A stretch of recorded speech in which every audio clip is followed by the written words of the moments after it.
اب جو مقام آ رہا ہے یہ 23ویں رکوع شروع میں، یہ ان چند مقامات میں سے قرآن کے جس میں کہ انبیاء اور رسولوں کے ناموں کا گلدستہ آیا ہے۔ مثلا یہاں آپ دیکھیں گے پے بپے بہت سے انبیاء اور رسول کا نام لیے گئے، پھر ان میں سے بعض کی جو اضافی اور شانیں ہیں ان کا بیان کیا گیا، اور پھر بڑی اہم آیت فلسفہ قرآن کے اعتبار سے آگے آئے گی کہ نبوت کا بنیادی مقصد کیا ہے۔ نبوت کا بنیادی مقصد، فلسفہ نبوت، اساسی فلسفہ نبوت۔ اِنَّا أَوْحَيْنَا إِلَيْكَ كَمَا أَوْحَيْنَا إِلَىٰ نُوحٍ، اے نبی ہم نے آپ کی جانب بھی وحی کی ہے جیسے کہ ہم نے نوح کی طرف وحی کی تھی، وَالنَّبِيِّينَ مِن بَعْدِهِ، اور ان کے بعد بہت سے انبیاء پر کی تھی۔ حضرت شیس علیہ السلام وہ بھی حضرت نوح علیہ السلام، بلکہ یہ تو حضرت نوح سے بھی پہلے کے لوگ ہیں، شیس جو ہیں۔ اوحینا الی نوح والنبیین من بعدہ واوحینا الی ابراہیم واسماعیل واسحاق ویعقوب والاسباط، اور ہم نے وحی کی ابراہیم کی طرف، اسماعیل کی طرف، اسحاق کی طرف، یعقوب کی طرف اور ان کی اولاد کی طرف، وعیسیٰ وایوب ویونس وہارون وسلیمان، اور عیسیٰ کی جانب اور ایوب کی جانب اور یونس کی جانب اور ہارون کی جانب اور سلیمان کی جانب، وآتینا داؤد الزبورا، اور داؤد کو تو ہم نے زبور جیسی کتاب عطا فرمائی، وَرُسُلًا قَدْ قَصَصْنَاهُمْ عَلَيْكَ مِن قَبْلُ، ایسے بھی بہت سے رسولوں کو ہم نے بھیجا، یا وہی ہم نے ان کی جانب کی بھیجے ایسے رسول کہ جن کا ہم اس سے پہلے آپ کے سامنے تذکرہ کر چکے ہیں، وَرُسُلًا لَمْ نَقْصُصْهُمْ عَلَيْكَ، اور ایسے بھی بہت سے رسول ہیں کہ جن کے حالات ہم نے آپ کے سامنے بیان نہیں کیے۔ پوری دنیا کی تاریخ بیان کرنا تو قرآن مجید کا مقصد نہیں ہے، تو کتاب ہدایت ہے، تاریخ کی کتاب نہیں ہے۔ وَكَلَّمَ اللَّهُ مُوسَىٰ تَكْلِيمًا، اور خاص اب شان جو حضرت موسیٰ علیہ السلام کی امتیازی شان ہے، اور موسیٰ سے تو کلام کیا اللہ نے جیسے کہ کلام کیا جاتا ہے، بس صرف یہ ہے کہ من ورائے حجاب تھا، پردے کے پیچھے سے تھا دو بدو کلام۔ اب وہ آیت آ رہی ہے کہ یہ رسول کس لیے بھیجے گئے؟ رُسُلًا مُبَشِّرِينَ وَمُنذِرِينَ، یہ رسول بھیجے گئے بشارت دینے والے بنا کر اور خبردار کرنے والے بنا کر، لِأَلَّا يَكُونَ لِلنَّاسِ عَلَى اللَّهِ حُجَّةٌ بَعْدَ الرُّسُلِ، تاکہ نہ رہ جائے لوگوں کے حق میں، للناس نام نوٹ کیجئے، علی اللہ، اللہ کے مقابلے میں کوئی حجت، کوئی دلیل رسولوں کے آنے کے بعد، وَكَانَ اللَّهُ عَزِيزًا حَكِيمًا، اور اللہ تعالیٰ زبردست ہے لیکن ساتھ ہی حکمت والا ہے۔ اب اس کو سمجھیے کہ جب ہم یہ کہتے ہیں کہ قیامت کے دن اللہ تعالیٰ حساب لے گا اور امتحان ہوگا، امتحان سے پھر نتائج نکلیں گے ہمارے کہ کون پاس ہوا کون فیل ہوا، لیکن امتحان لیا جاتا ہے کچھ پڑھا کر، کیا پڑھایا ہمیں؟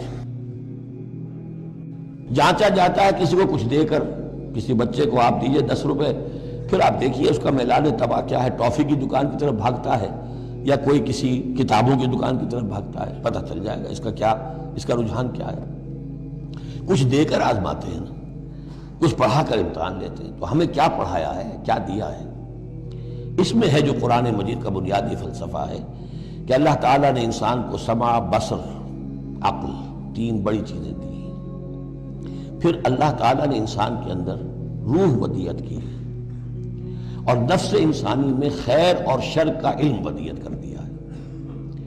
اب آئندہ کوئی وحی نہ آئے تب بھی ہر انسان جو ہے ان باتوں کی بنا پر اکاؤنٹیبل ہے۔ ہم نے تمہارے اندر تمیز رکھ دی تھی، یہ نیکی ہے یہ بدی ہے، تم بدی کی طرف کیوں گئے؟ تو گویا کہ کوئی نبی نہ آتا، کوئی کتاب نہ آتی، کوئی رسول نہ آتا، تب بھی اللہ تعالیٰ کی طرف سے محاسبہ ناحق نہیں تھا، اس لیے کہ وہ بنیادی چیزیں اللہ تعالیٰ دے چکا ہے۔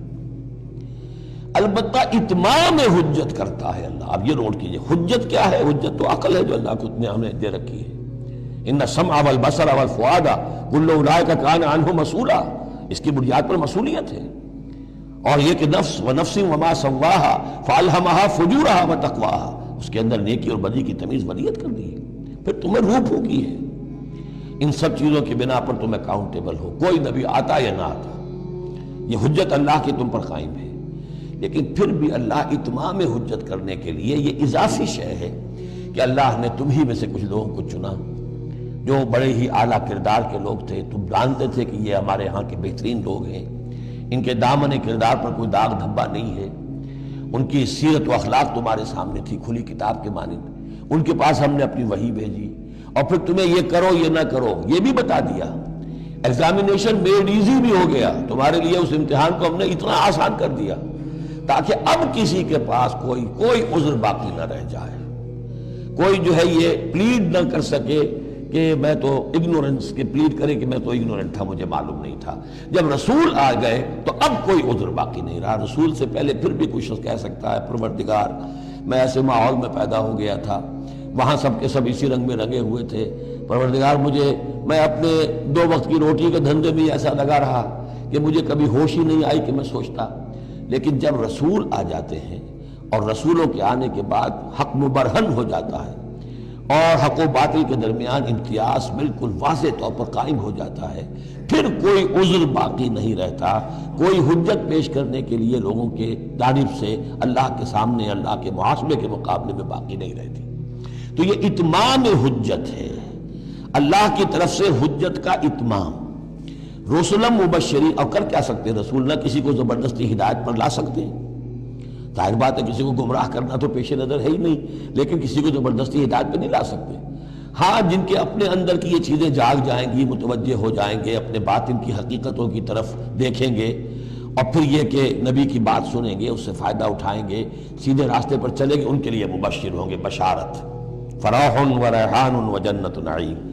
اور جو لوگ یہ ہے کہ اس کے بعد بھی اپنی غلط ہی راستوں پر چلتے رہیں گے، تعصب میں، ہٹ دھرمی میں، ضد میں، مفادات میں، چودراہٹوں کی وجہ سے، ان کو خبردار کریں گے کہ اب تمہارے لیے بدترین انجام جو ہے جہنم تیار ہے۔ تو رسولوں کا بنیادی فنکشن یہی ہے، تبشیر اور انذار، مبشرین و منذرین۔ کس لیے؟ لِأَلَّا یکونا، تاکہ نہ رہ جائے، للناس، لوگوں کے پاس، لوگوں کے حق میں، اللہ اللہ کے مقابلے میں، یعنی اللہ کی حجت، اللہ کے محاسبے کے مقابلے میں، کوئی حجت، کوئی عذر، کوئی بہانہ باقی نہ رہے بعد الرسل، رسولوں کے آنے کے بعد۔ وَكَانَ اللَّهُ عَزِيزًا حَكِيمًا، اللہ عزیز ہے، بغیر رسولوں کے بھی محاسبہ کرے، اختیار اس کا مطلق ہے، حکیم ہے، اس نے یہ نظام بنایا ہے اپنے محاسبہ اخروی کے لیے۔ اب اس میں البتہ ایک بات اور نوٹ کر دیجئے، یہ بڑی تفصیل سے میں نے یہ چیزیں لکھی ہوئی ہیں اپنی ایک کتاب میں، نبی اکرم صلی اللہ علیہ وسلم کا مقصد بعثت، کہ ایک بنیادی مقصد ہے رسالت کا، وہ تو یہ ہے، اور ایک تکمیلی مقصد ہے رسالت کا جو محمد الرسول اللہ پر جا کر کامل ہوا ہے صلی اللہ علیہ وسلم، وہ ہے لِيُظْهِرَهُ عَلَى الدِّينِ كُلِّهِ۔ انہوں نے بھی کام شروع کیا یہیں سے، یا ایھا النبی انا ارسلناک شاہدا ومبشرا ونذیرا وداعیا الی اللہ باذنہ وسراجا منیرا۔ بنیادی حیثیت تو وہی آپ کی بھی وہی ہے، لیکن اس کے اوپر تکمیلی حیثیت کیا ہے؟ هو الذی ارسل رسولہ بالہدی ودین الحق لیظہرہ علی الدین کلہ۔ یہ آپ کی امتیازی شان ہے۔ لیکن اللہ یشہد بما انزل الیک انزلہ بعلمہ، اللہ تعالیٰ اس پر گواہ ہے کہ جو کچھ اس نے نازل کیا ہے نبی آپ کی طرف، وہ اس نے علم کیا ہے، اس نے نازل کیا اپنے علم سے۔ والملائکۃ، اور فرشتے اس پر گواہ ہیں، یشہدون۔ وکفیٰ باللہ شہیدا، اور ویسے تو اللہ تنہا بھی گواہ کے لیے، گواہ ہونے کے اعتبار سے کافی ہے۔ ان الذین کفروا وصدوا عن سبیل اللہ قد ضلوا ضلالا بعیدا۔ اب محمد کے آنے کے بعد صلی اللہ علیہ وسلم پھر بھی جو لوگ کفر پر اڑے رہے اور رکے رہے اور روکتے رہے اللہ کے راستے سے دوسروں کو، وہ تو پھر بہک گئے ہیں، بھٹک گئے ہیں، ضلالا بعیدا، اور یہ اپنے بھٹکنے میں اور بہکنے میں، گمراہی میں بہت دور نکل گئے۔ ان الذین کفروا وظلموا لم یکن اللہ لیغفر لهم۔ اب یہ لوگ جنہوں نے کفر کیا ہے، جو اڑ گئے ہیں کفر پر اور جو اس شرک پر اور ناحق جو راستہ ہے اس کے اوپر جم گئے ہیں، لم یکن اللہ لیغفر لهم، اب اللہ کا یہ طریقہ نہیں ہوگا کہ انہیں معاف کر دے، اللہ انہیں اب ہرگز بخشنے والا نہیں ہے۔ ولا لیہدیہم طریقہ، اور نہ یہ کہ انہیں کسی راستے کی ہدایت دے، الا طریقہ جہنم، سوائے ایک راستے کے، اور وہ جہنم کا راستہ ہے۔ اب تو وہی کھلی ہوئی ہے شاہراہ، اسی پر یہ بگٹر توڑتے رہیں،